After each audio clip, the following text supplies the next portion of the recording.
Assalamu alaikum students. How are you all people today? I hope you all are fine by the grace of Almighty Allah. As you know, we are continuing with our lectures regarding your English book of 11th grade. In this regard, we are going to discuss types of essays.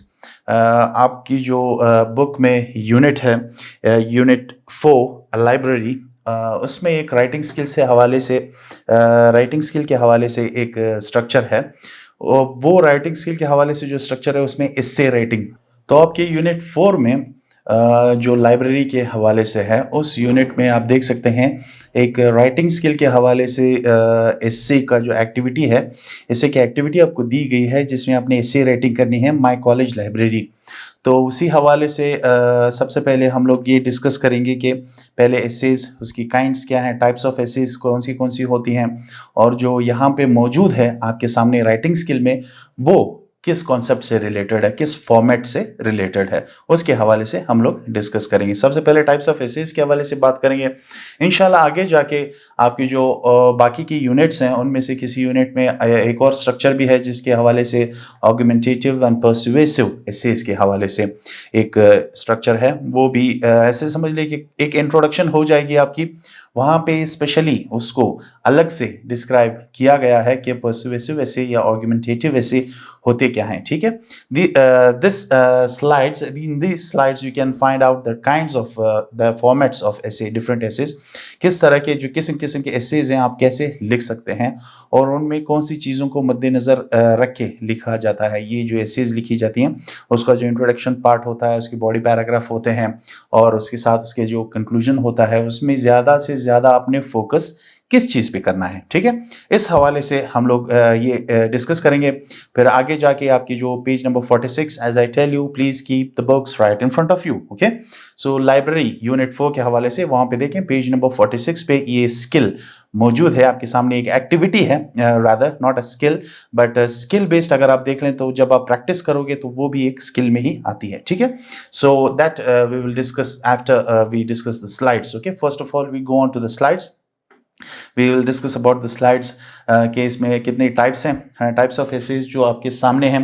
तो you need a sheet of paper to take notes, there is a lot of writing today, be prepared. Okay, so यहाँ पे आपके लिए writing के हवाले से काफ़ी मवाद है, तो अगर आप उसे नोट डाउन कर लें तो आपके लिए ज़्यादा बेहतर होगा। जैसे मैं आपको कहता हूँ कि एक इलेक्ट्रॉनिक चीज़ है, उसके साथ कुछ भी हो सकता है। ठीक है, so if you note it down that would be much more better for you, not only regarding the skills और the formats which you are going to learn in the lecture, rather वो एक record की तरह आपके पास पड़ा होगा, आपको आगे और भी मदद देगा। ठीक है, बाकी के ऐसी राइटिंग वगैरह जो आगे के क्लासेस में, जो पीछे तो आप कर चुके हैं 8th 9th 10th से पढ़ते आ रहे हो आप, सो इन 11th and afterwards in 12th हो सकता है आपके हायर ग्रेड्स में, पोस्ट ग्रेजुएशन और ग्रेजुएशन में भी मदद आए। ठीक है, इन चीज़ों की। So if you note it down it would be a record for you people with your selves.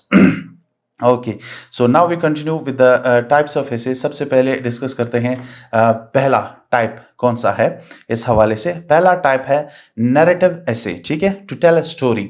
Narrative essay के मुताबिक जो पॉइंट्स हैं वो हम डिस्कस करेंगे कि नैरेटिव एसे होता क्या है, उसे लिखते कैसे हैं, और उसमें जो मवाद या मटेरियल जो आप यूज़ करते हैं राइटिंग फॉर्म में वो कौन सी चीज़ों पे बेस्ड होती हैं। ठीक है, सो इन हवालों से भी आपने डिस्कस करना है।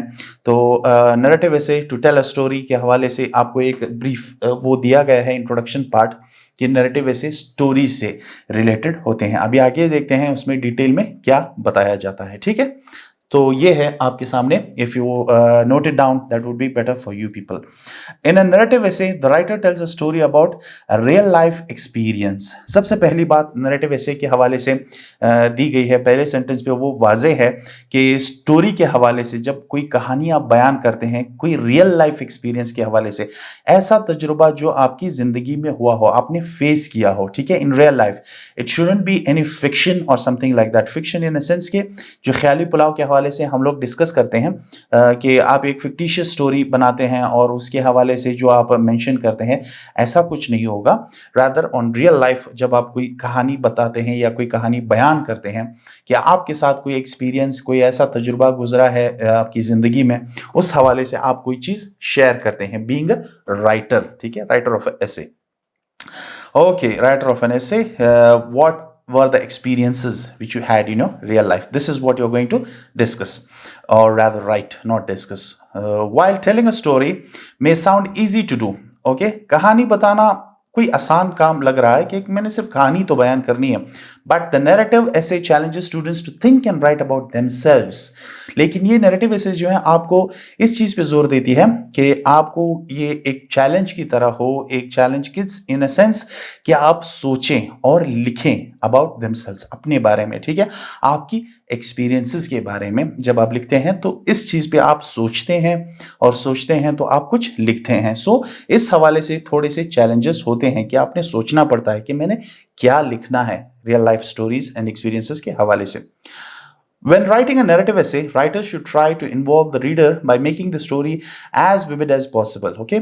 जब आप लिखते हैं एक नैरेटिव essay, तब राइटर जो आप हो, जब लिखते हो तो आपने ये कोशिश करनी है जो आपका रीडर होगा उसको इन्वॉल्व करना है उसमें, ताकि वो जो है ना इंटरेस्ट से पढ़े, कि वो जो किस्से कहानियां आप बताने जा रहे हो, आपकी कहानी जो बयान कर रहे हो, उसमें वो इंटरेस्ट पैदा करे। ऐसे अल्फाजात, ऐसे सेंटेंसेस, ऐसे ऐसे ऐसे इमोशंस, उसमें ऐसे ऐसी चीजें आप लिखें ताकि वो जो राइटर हो वो माइल हो जाए आपकी तरफ, आपकी एस्से की तरफ, रादर रीडिंग की तरफ, ठीक है, ताकि वो पढ़े और उसमें इंटरेस्ट पैदा हो, ठीक है।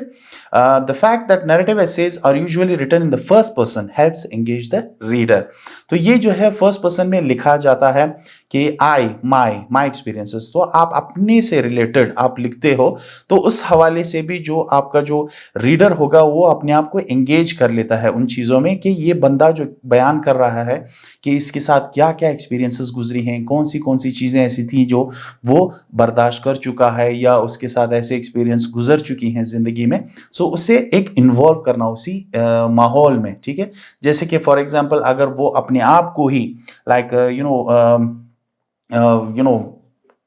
Thinking of himself in your shoes, in a sense idiomatic expression है कि आपकी shoes in a sense it is said that आपकी जगह पे रह के, ठीक है, वो खुद को आप समझ के पढ़े, ठीक है, जैसे कि वो एक्सपीरियंसेस जो आपके साथ हुई हैं, जो आप बयान कर रहे हो ऐसे में, वो खुद महसूस करे अपने आप को उस जगह पे रख के। So I sentences give readers a feeling of being part of the story, जैसे कि मैंने आपको पहले ही बता दिया।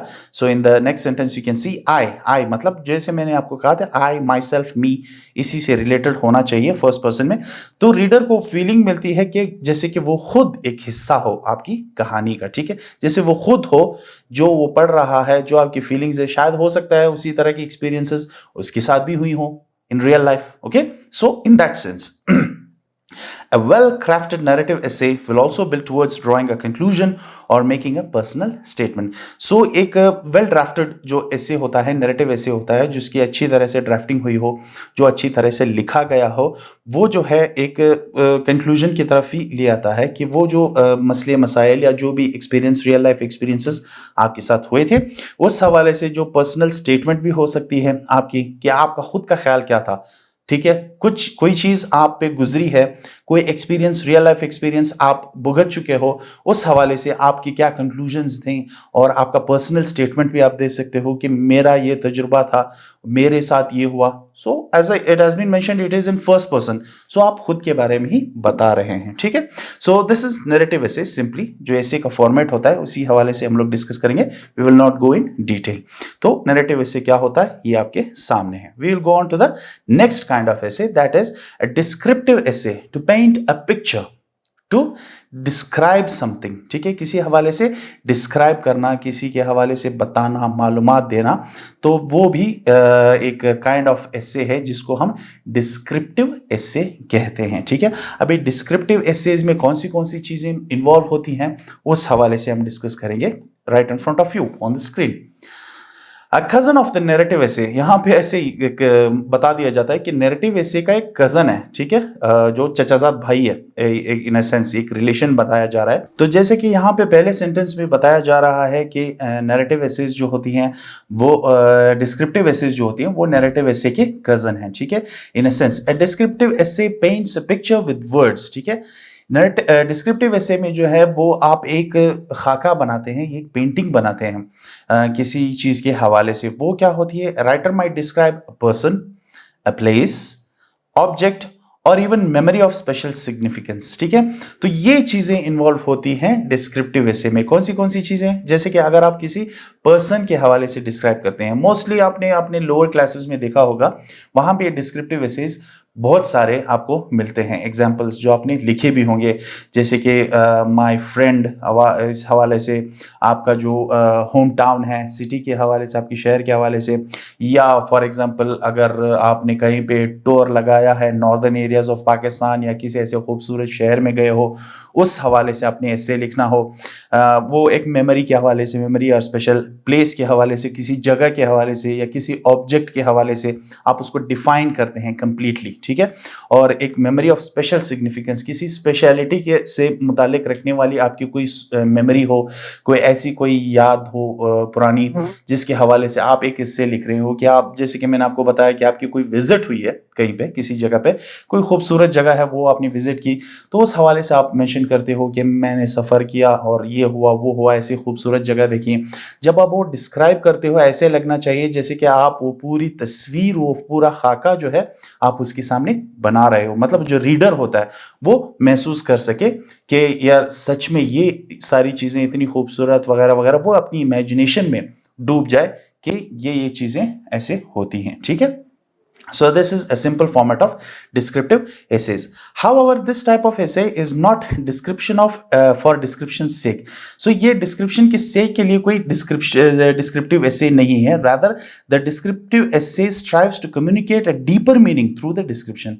इसमें सिर्फ ये नहीं है कि किसी चीज को describe करने तक महदूद रहना, ठीक है? It is nothing like that. सिर्फ किसी घर को या किसी जगह को या किसी बंदे को, किसी पर्सन के हवाले से, जैसे कि आपको पता है कि my friend, my father, my mother, इस हवाले से जब आपके एसेज आते हैं तो उनको डिस्क्राइब करना ये नहीं है कि सिर्फ इस तरह का बंदा है, ऐसी शक्ल है उसकी, ऐसे हाथ पैर है उसके, तो इस तरह वो चलता है, इस तरह उठता है, इस तरह बैठता है, ये नहीं होता। सिर्फ डिस्क्राइबिंग पर्सनैलिटी के हवाले से मैं जब कहता हूँ, जगहों के हवाले से जो मेंशन किया गया है कि writer might describe a person, place, object और even memory of special significance, जो पहला सेंटेंस है आपके स्टार्टिंग में, वहां पे ये चीजें लिखी हुई हैं, ये इसी हवाले से लिखी हुई हैं कि नीचे की तरफ वापस बताया जा रहा है कि strives to communicate the deeper meaning, a deeper meaning through the description. उसकी जो असल मायनी है उसमें थोड़ा डूब के बताना, उसकी खूबसूरती को इतनी अच्छी तरह से बताना। अगर आप किसी पर्सनैलिटी पे लिखते हैं, फॉर एग्जाम्पल, मोस्टली मेरे ख्याल से आपने तो काफ़ी दफ़ा लिखा होगा हज़रत मोहम्मद सल्लल्लाहु अलैहि वसल्लम जो खातिमुन नबी ने, उनके हवाले से आपने काफ़ी एसेज लिखे होंगे, तो वो तो आप ये नहीं कहते हैं कि वो हमारे आखिरी नबी थे वगैरह वगैरह वगैरह, आप उनमें डीपर में बताते हैं कि वो एज अ पर्सनैलिटी कैसे थे, ठीक है। You know, like as a father of Hazrat Fatima रज़ियल्लाहु तआला अन्हा, तो इस तरह काफ़ी मतलब उनके हवाले से जो जो चीज़ें उन्होंने बर्दाश्त की, जो जो तकलीफ़ात आपको मतलब पेश आए थे in spreading and preaching of Islam, ये तो सारी चीज़ें आप थोड़े डीप में जाके वो मेंशन करते हो। तो डिस्क्राइब करना, आप एज अ पर्सनैलिटी उनको नहीं डिस्क्राइब करते हो, ठीक है। Each and everything, you focus on each and everything, वो जो मुश्किलात उनको पेश आए थे आपको, तो वो चीज़ें भी आप मेंशन करते हैं। ये एक एग्जाम्पल मैंने दी थी आपको। इसी हवाले से अगर आप फादर पे लिखते हैं, तो आपके फादर के हवाले से आप तो सिर्फ ये नहीं लिखेंगे मैंने फादर दिखते कैसे हैं, ठीक है, ओनली यू नो फिजिक के हवाले से कि इस तरह है, इस तरह, इस तरह, इस तरह नहीं, आप देखते हो उनमें बताते हो कि उनकी मोहब्बत क्या थी आपकी तरफ, वो गुस्सा करते थे तो किस लिए करते थे, पढ़ाई के हवाले से। सो ईच एंड एवरीथिंग, वो आपके लिए जो बाहर काम करते हैं, आपके लिए गिफ्ट्स लाते हैं, जो बर्थडे वगैरह मनाते हैं आप लोग, so you give deeper meaning to that personality. So this is what you do in the descriptive essays, not for the sake of describing something, सिर्फ उसको बताना नहीं ये ऐसी चीजें हैं बस, खत्म, ठीक है, not like that. In a descriptive essay, the writer should show, not tell, through the use of colorful words and sensory details.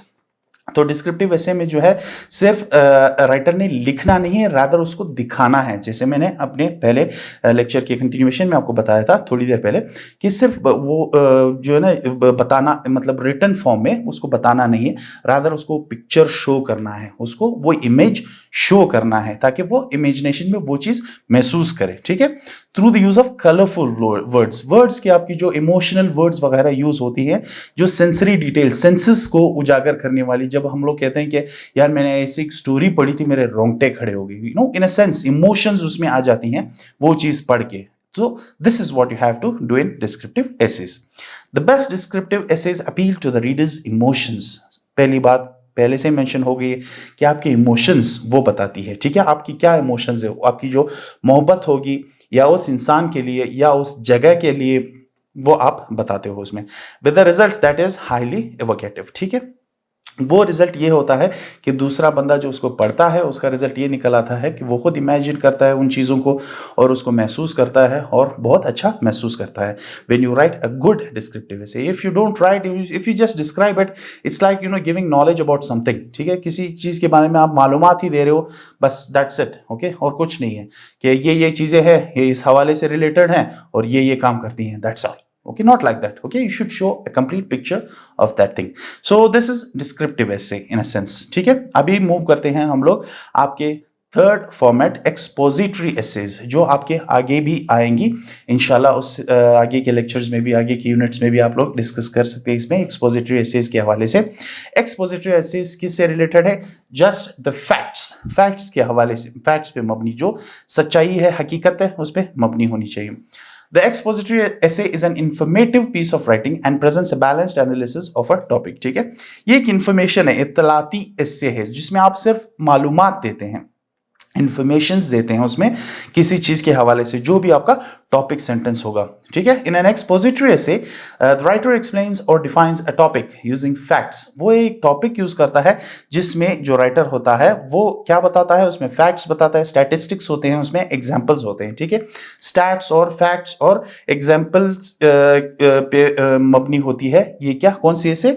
Expository एसे। और उसके साथ expository writing encompasses a wide range of essay variations such as the comparison and contrast essay। इसमें comparison और contrast का जो एसे होता है वो पार्ट भी इसमें एसे वेरिएशंस में ये यूज होती जाती हैं, जिसमें आप एक कंपैरिजन भी करते हैं, कंट्रास्ट भी करते हैं, दो चीज़ों के बीच में मुआवजना करते हैं, ठीक है, कि how one thing works, how the other thing works, depending on the facts and figures, facts और एग्जांपल्स के बेस पे, ठीक है, उस पे आप लिखते हैं।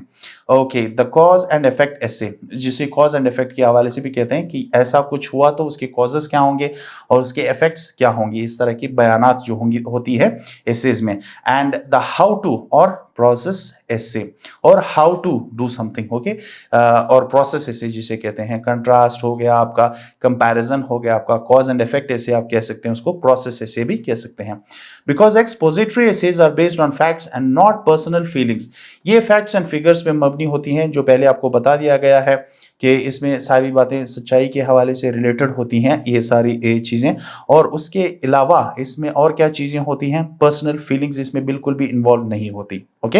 ये फैक्ट्स पे मबनी होती है, जैसे कि हमने बाकी दो एसेज पढ़े थे, जो नैरेटिव एसे हो गया आपका, डिस्क्रिप्टिव हो गया, इन दो में फीलिंग्स इन्वॉल्व हैं, लेकिन यहाँ पे कोई फीलिंग्स की ज़रूरत नहीं है एक्सपोजिटरी एसे में। यहाँ पे आपने सिर्फ और सिर्फ फैक्ट्स पे मबनी बात करनी है। Okay, writers don't reveal their emotions और write in the first person. यहाँ पे फर्स्ट पर्सन का इस्तेमाल नहीं होता कि आई, मी, माई सेल्फ, इस हवाले से कुछ भी नहीं होगा।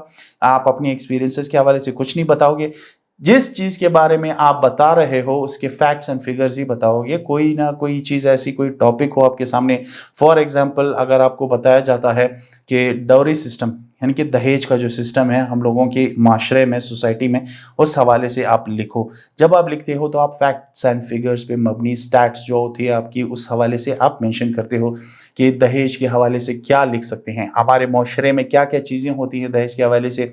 बहुत से ऐसे इंसिडेंट्स होते हैं जिसमें उस लड़की को घर से बेदखल कर दिया जाता है कि उसने दहेज नहीं दिया, और कभी कभार तो काफ़ी केसेस हुए हैं जिसमें बताया जाता है कि उस लड़की को आग दे देते हैं, जला देते हैं, मार देते हैं, इस तरह के जुल्म होते हैं।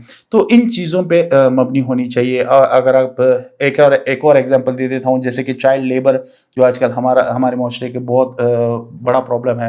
जो बच्चे होते हैं वो जो काम कर रहे होते हैं, आपने देखे होंगे, कचरा उठा रहे हैं, कहीं गैरेजेस में काम कर रहे हैं, इन चीज़ों के हवाले से आप stats and figures, facts and figures भी दे सकते हैं, उसकी स्टैटिस्टिक्स भी दे सकते हैं कि in a sense, statistics in a sense कि ये चीज़ पहले कहाँ पे खड़ी थी, अभी कहाँ पे है, ठीक है। उसकी level of up and down के हवाले से आप कह सकते हैं कि पहले फॉर एग्जांपल अगर इस सन से लेकर इस सन तक from this year to this year वो जो स्टैट्स थे चाइल्ड लेबर के हवाले से वो परसेंटेज 10% पे थी, तो अभी 2021 में ये स्टैट्स पहुंच गई हैं 20%, 25% पे, इतनी बढ़ गई है चाइल्ड लेबर कम होने के बजाय। ठीक है, बच्चों से काम लेना, इस तरह की मजदूरियां करवाना, ये नहीं होनी चाहिए। सो इस फैक्ट्स एंड फिगर्स पे बेस्ड अगर आप ऐसे लिखते हैं, that would be considered as expository essay. ठीक है, इसमें कोई फीलिंग्स की बात नहीं होती, आपने डायरेक्टली उसी पे बात करनी होती है फैक्ट्स एंड फिगर्स पे।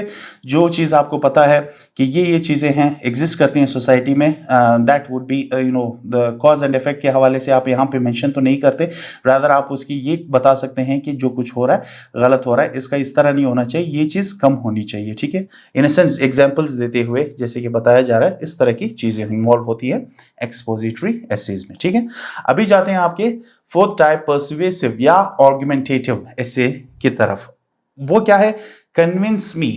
यहाँ पे ये चीज़ दी गई है कि मुझे कन्विंस करो, आप मुझे अब माइल करो इस हवाले से कि ये कैसी इससे आपने लिखी है। आप कोई चीज़, कोई इशू, कोई किसी चीज़ के हवाले से आप मेंशन करते हो, कोई प्रॉब्लम या इशू के हवाले से आप इसके साथ बहसिया टाइप जो होती है ऐसे जिस पे आप बहस भी कर सकते हैं कि फॉर एग्जांपल अगर आप ले लें क्या कहते हैं आप मोस्टली औरत मार्च ही ले लें वुमेंस डे के हवाले से, उसमें जो हो रही है फॉर एग्जांपल, उसमें जो है ना ऐसे भी लोग हैं जो उसके पॉजिटिव वो रखते हैं, हमदर्दी रखते हैं कि ऐसा कुछ नहीं होना चाहिए, कुछ कहते हैं कि नहीं ये बेहया ये वगैरह वगैरह वगैरह। सो आर्ग्यूमेंट्स के थ्रू, बहस और मुबाहिसे के थ्रू आप अपनी जो पॉइंट ऑफ व्यू है, अपनी जो ओपिनियन है उस हवाले से आप मेंशन करते हैं। ठीक है, let's see in detail what has been mentioned here in persuasive essay, जो आपका एक हिस्सा है इसी बुक में। आगे जाके इंशाल्लाह इस हवाले से भी डिस्कस करेंगे नेक्स्ट लेक्चर्स में। While like an expository essay, in its presentation of facts, the goal of the persuasive essay is to convince the reader to accept the writer's point of view or recommendation। ठीक है, जैसे कि expository essay जो facts पे मबनी होती है, जो सच्चाई हकीकत में मबनी होती है, persuasive essay का जो गोल होता है, उसकी जो ये जो हिसाब किताब होता है persuasive essay का, उसमें और कुछ नहीं, सिर्फ ये है कि आपने रीडर को कन्विंस करना है, एक बात पे आमादा करना है उसको कि जो आपका पॉइंट ऑफ व्यू है, ठीक है, या आपकी जो रिकमेंडेशंस हैं किसी इश्यू के बारे में, वो सही हैं, and that too depends on the facts and figures. Okay, वो भी फैक्ट्स एंड फिगर्स पे ही मबनी है, लेकिन उन चीज़ों को मद्देनजर रखते हुए आपने रीडर को कन्विंस करना है कि उसको आमादा करना है इस बात पे कि जो आप कह रहे हो वो सही है, आपका जो पॉइंट ऑफ व्यू है वो सही है। The writer must build a case using facts and logic as well as examples, expert opinion and sound reasoning। ठीक है, the same thing related to expository essay उसी तरह से है, थोड़ी सी चीज़ें इसमें फैक्ट्स हकीकत के हवाले से, लॉजिक के हवाले से और एग्जांपल्स में इसमें आपको देना पड़ेगा। लाजमी बात है कि कुछ चीज़ें ऐसे मसले मसाइल चले हों, उनकी जो है ना मतलब आपके पास एग्जांपल्स पड़े हों जो आप दे सकते हो। इसमें एक्सपर्ट ओपिनियन, जो लोगों की राय होती है, एक्सपर्ट राय होती है, उस हवाले से भी आप दे सकते हैं उन मसले और साउंड रीजनिंग होनी चाहिए उसमें। ठीक है, जो आप बोल रहे हो वो सच पे मबनी होनी चाहिए, कोई रीजनिंग नहीं होनी चाहिए कि बस आप खुद से ही कोई कुछ स्टेटमेंट देते जा रहे हो जो उसकी रियलिटी कुछ नहीं है। ठीक है, इस तरह आपने नहीं लिखना है ये पर्सुएसिव एसे। तो आपने टोटल आपका फोकस होगा रीडर पे, जो रीड कर रहा होता है, तो उसको आमादा करना, कन्विंस करना इस बात पे कि आप जो लिख रहे हो उस इश्यू के हवाले से, उसको उस पॉइंट ऑफ व्यू के हवाले से वो आप मेंशन करें।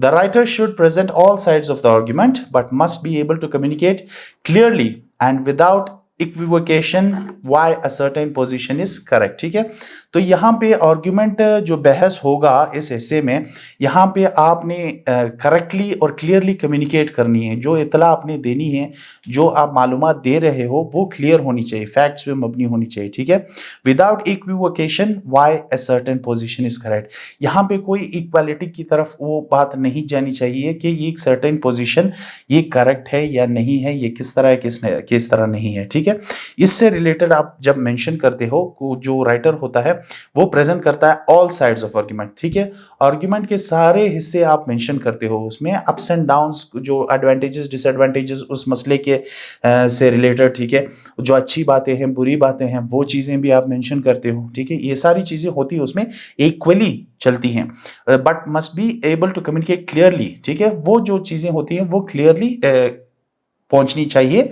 रीडर को जो आपका ऐसे पढ़ रहा है, ठीक है। वहां पे जाके आपने खुद वो चीज बतानी नहीं है, रादर आपने अपना ओपिनियन जाहिर करना है उस पर, अपने अपनी अपनी पॉइंट ऑफ व्यू उसको उस पर जाहिर करना है। बाकी उस पर छोड़ दें कि वो एक पोजीशन पे जाके वो सोच ले कि ये जो बातें हो रही है तो सही है, ठीक है, ये भी है लेकिन ये भी है, ओके। लेकिन पॉजिटिव, अगर ये पॉजिटिविटी है, इस पॉजिटिविटी में नेगेटिविटी भी है, ठीक है। एक एग्जांपल दे देता हूं आपको इसी हवाले से, मोस्टली आपने लिखा भी होगा इस हवाले से भी ऐसे। फॉर एग्जांपल जैसे कि इंटरनेट यूज़ के हवाले से, मोबाइल फ़ोन के हवाले से, कि ये एक ब्लेसिंग है या बहुत बड़ा मसला है हमारे यंग जनरेशन के लिए, ठीक है।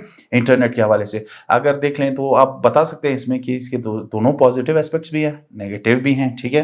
पॉजिटिव इन द सेंस कि वहाँ पे आप सबक के रिलेटेड ईच एंड एवरीथिंग ऐसी चीज़ें, इंफॉर्मेटिव चीज़ें आपको मिलती हैं इंटरनेट से, जो आपकी पढ़ाई से रिलेटेड हो, ईच एंड एवरीथिंग। अगर आप नेगेटिविटी की तरफ जाते हैं तो क्या बहुत से ऐप्स हैं आजकल जो यहाँ पे काफ़ी जगहों में, जैसे कि इंडिया हो गया, पाकिस्तान हो गया, काफ़ी मुल्कों में उसको बैन भी कर दिया गया था, उससे काफ़ी मौत भी हुई थी। जैसे कि कुछ गेम्स भी थे, इस तरह की चीज़ें जो इंसान को नुकसान पहुंचाती है, ऐसी भी चीज़ें इंटरनेट पे मौजूद हैं। लेकिन इस्तेमाल पे डिपेंड करता है वापस कि आप उसे किस तरह से इस्तेमाल करते हो, ठीक है।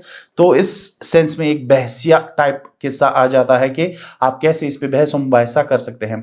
कोई कहता है कि नहीं भाई इंटरनेट तो अच्छी चीज़ है, आप कहते हो नहीं इंटरनेट बुरी चीज़ है। अगर वो कहता है कि इंटरनेट में ये अच्छी चीज़ है तो आप ये भी बता सकते हो फैक्ट्स एंड फिगर्स पे मबनी कि इतने इतने सुसाइड्स हुए हैं, डेथ्स हुई हैं, डेथ केसेस हुए हैं, कि इंसान का जान ज़ाया होना तो ये बहुत बड़ी बात है। It's not a simple thing. So negativity भी है उसके साथ, ठीक है। सो इस तरह के बैलेंस आपने दोनों वो चीज़ें बतानी है एस्से में, ठीक है। This is persuasive essay. So these were the kinds of essays which है वी हैव ऑलरेडी डिस्कस्ड। इंशाल्लाह आगे जाके आपके बुक्स में इसके हवाले से और भी आएंगे। सो डिस्क्रिप्टिव एस्से हमारा फोकस है आज का, ठीक है। तो we'll go back to your books. I hope you have the books right in front of you. Page number 46 पे आप देखें, ठीक है। अभी हम जाते हैं आपकी बुक की तरफ। 46 पे आपके सामने है राइटिंग स्किल्स के हवाले से, ओके। यहाँ पे आप देख सकते हैं आपका माई कॉलेज लाइब्रेरी, ये एक टॉपिक दिया गया है जिस पे आपने एक्टिविटी, राइटिंग स्किल में एक एक्टिविटी करनी है, 200 से 250 वर्ड्स पे मबनी एक एस्से लिखनी है। सो दिस इज डिस्क्रिप्टिव एस्से, ठीक है। डिस्क्रिप्टिव एस्से आपने बतानी है जिसमें कॉलेज लाइब्रेरी के हवाले से आप बात करोगे, उसको डिस्क्राइब करोगे कि मेरी कॉलेज लाइब्रेरी कैसी है, उसमें बैठने की जगह कितने लोगों की है। जैसे पहले थोड़ा सा for the sake of description नहीं है, सिर्फ डिस्क्राइब करना नहीं है, माहौल के हवाले से आप बात कर सकते हो, उसमें कितनी अच्छा माहौल है, क्या कितनी अच्छी अच्छी किताबें मौजूद हैं वहाँ पे, उसके साथ साथ हमारे पास इंटरनेट और कंप्यूटर सिस्टम्स की अवेलेबिलिटी है। ऐसी चीज़ें, पॉजिटिव थिंग्स आप मेंशन कर सकते हो।